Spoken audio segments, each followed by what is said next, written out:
gavom labai skubų iškvietimą iš 9 klasės. Tenai, kiek suprantam, dabar vyksta labai baisus dalykai, mes privalėsim sužinoti, kas tenai vyksta ir padėti jiem išspręsti visas bėdas. Taigi mes dar esam prie 9 durų ir tikėkimės mus tenai įsileis. Ko jis nori? Man atrodo, jūs kvietėte... Taip, ateikit.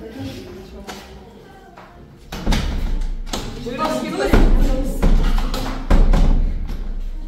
Tai užeikit, pažiūrėkit, kas čia darosi.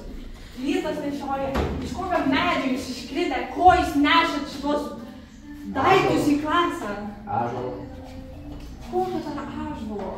Pažiūrėkit čia. Žemėlapio teplioji, gėda. Melas. Koks tai melas? Gražu, lygumo, smurgainys. Pažiūrėkit, bet praeit neįmanoma. Visur išmėtyti suolai, kėdės.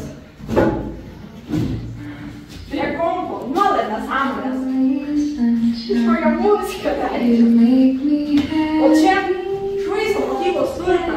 Ir teplioja kažkokias nesąmonės ant bangos. Nu pažiūrėkit, kas čia paraštas. Ar kažkas tai supranta?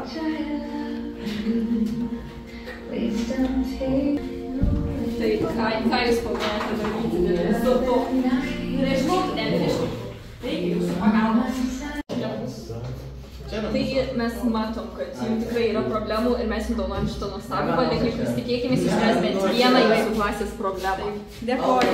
Aš padariau dailės užduotį jau. Mes norim su jumis gražiai susitarti. Vat visų šitų dalykų jų vieta yra šiukšliadėžėje arba lauke, bet tikrai ne klasėje. Ar jūs galite kažką tokio padaryti? Per galvą tinka. Jūs dar galėtumėte gal nustoti paišaliuoti. Čia kaip mokyklos skundas. Ai, per mažai? Ačiū. Na, kaip matome, 9 klasė tikrai yra nebepataisoma.